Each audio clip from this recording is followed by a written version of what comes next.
What's up? I am Ara, aka I Zebra, and welcome back to the channel.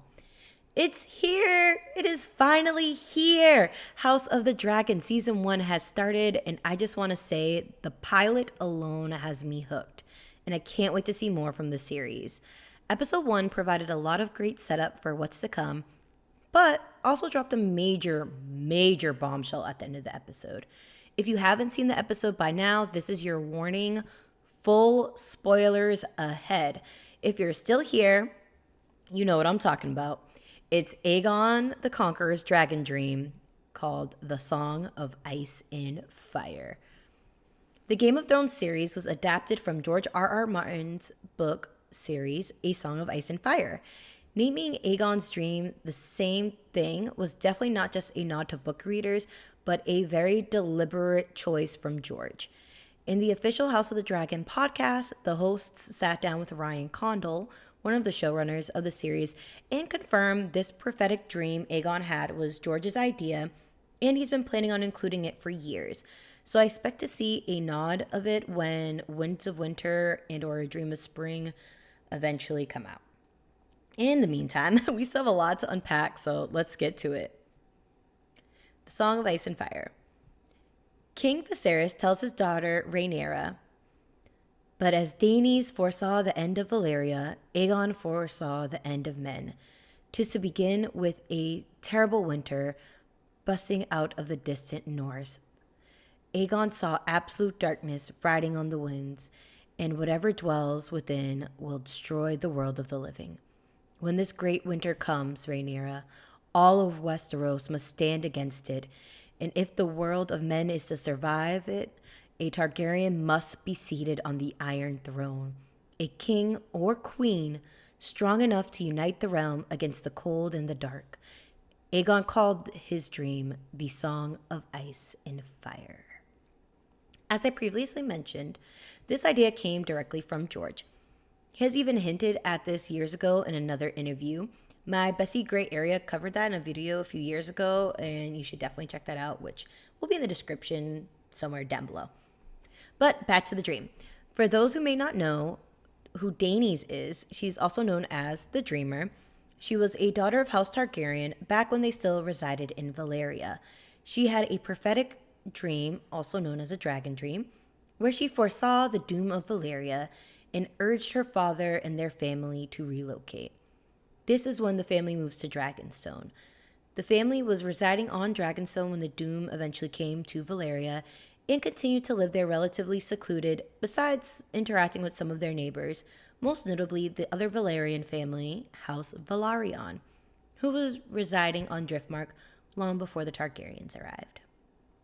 Aegon was born long after Daenerys passed, but he was the blood of old Valyria, and also was blessed, or cursed, with prophetic dreams like this one. This dream was his primary motivator for conquering Westeros in order to unite it under a single ruler. With the power of dragons, House Targaryen stands as the biggest threat to the others. However, Aegon isn't the only one to have a vision of this long-awaited savior of men. As we know from A Song of Ice and Fire and Game of Thrones, we have heard the prophecy of the prince that was promised and Azor Ahai, which both predate Aegon by thousands of years and has their roots in Essos. I believe Aegon's dream is more of an extension of the prince that was promised and Azor Ahai prophecies. To note, they're slightly different, but more or less the same. So let's quickly go over the prince that was promised in Azor Ahai prophecies. "There will come a day after a long summer when the stars bleed and the cold breath of darkness falls heavy on the world.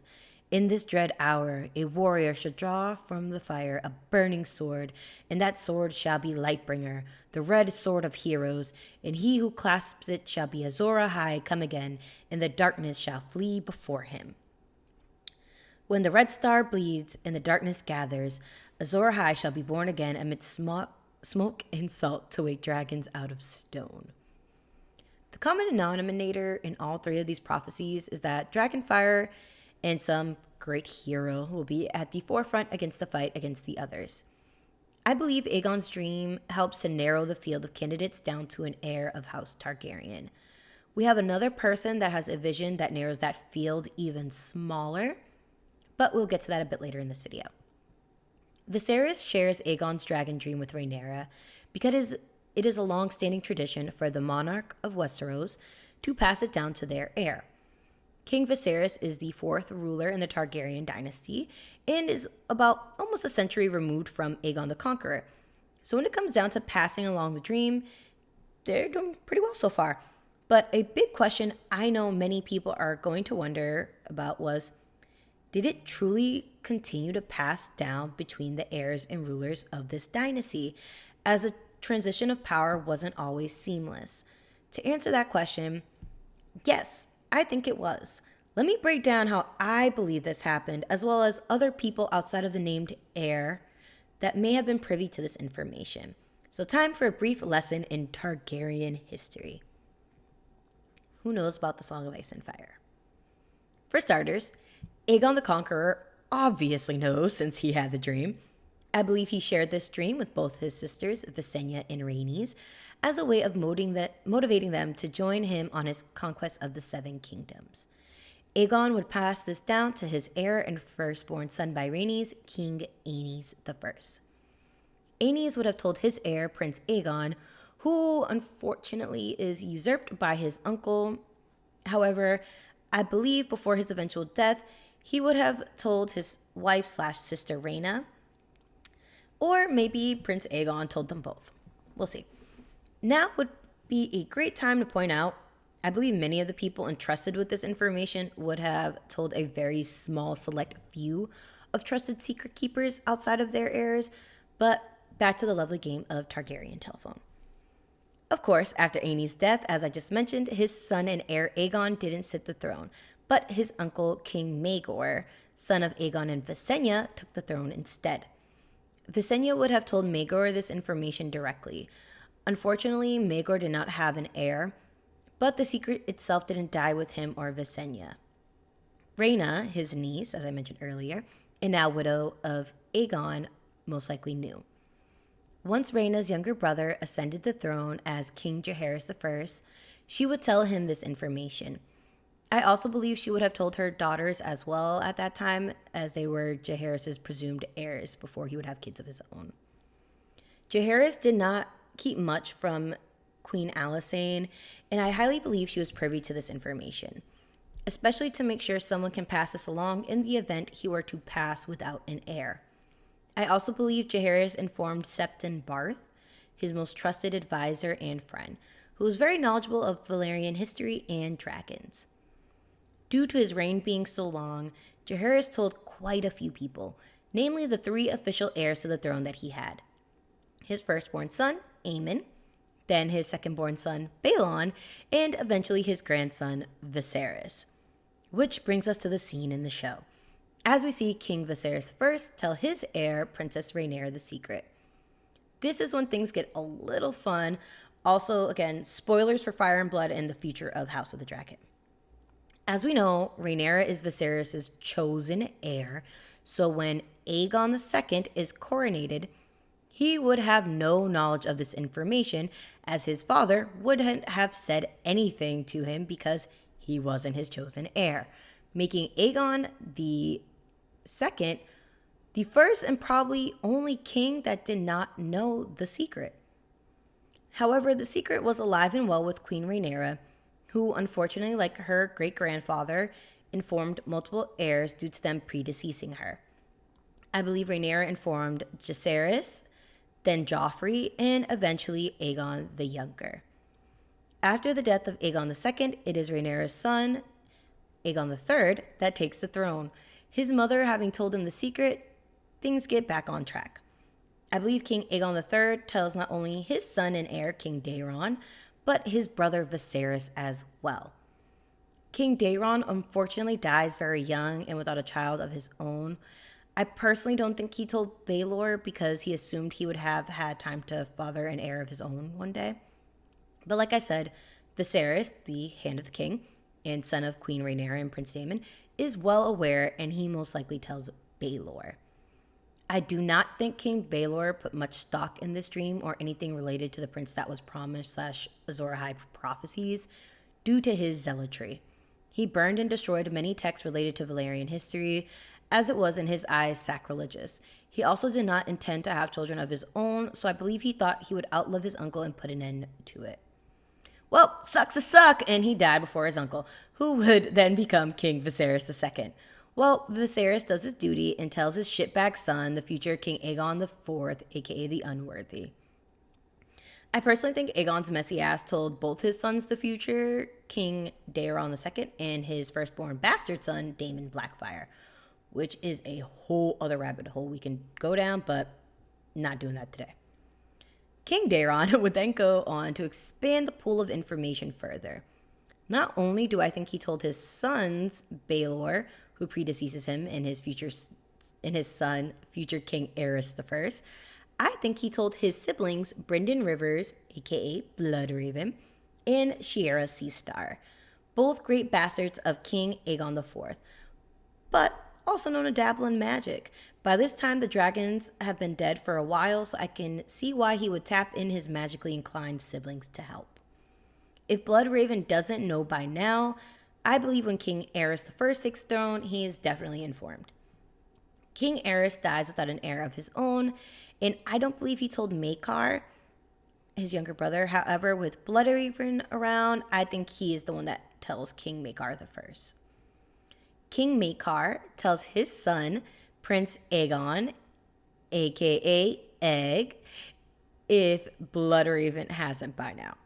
Once we get to Egg, aka King Aegon V, things get a bit more interesting. I have a theory video I released a while ago, which I will leave linked in the description and up in the corner somewhere, regarding a secret society I believe Aegon started to fulfill the Prince That Was Promised prophecy. And after this episode and reveal, I am highly convinced I was on the right track.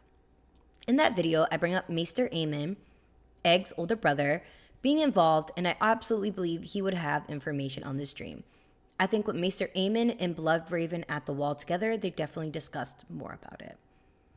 Continuing on with Egg's reign, we get the introduction to a very mysterious figure that I alluded to earlier, and that is of a woods witch that accompanied Jenny of Old Stones, Egg's heir, Prince Duncan's love interest, to court, and she said that the prince that was promised would be born of the union between Prince Aerys and Princess Rhaenyra, Aegon's grandchildren.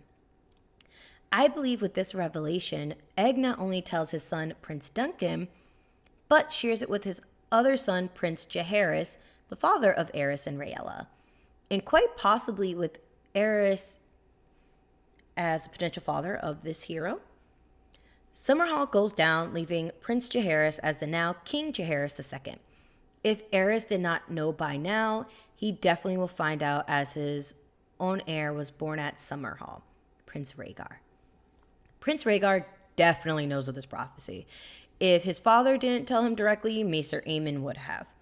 I believe his father told him, as this would most likely have occurred before Duskendale, when the king slowly started losing his mind. Robert's rebellion breaks out, and King Aerys II and Prince Rhaegar die with the secret. However, Maester Aemon and Bloodraven, who are in the north, are aware, but at the current time, can't do too much about it.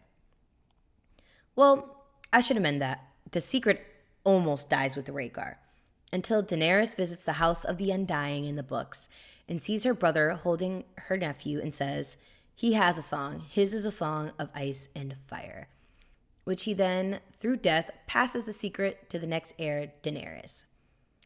In the current story, Daenerys knows of the prince that was promised, not the exact details of Aegon's dream, but at least is pointed in the right direction. Question is, who is the future Targaryen meant to fulfill Aegon's dream? I think the most obvious answer is Daenerys, of course, as during the scene in the show, one of her themes, Breaker of Chains, is playing in the background. The title card of the series also opens saying 172 years before Daenerys.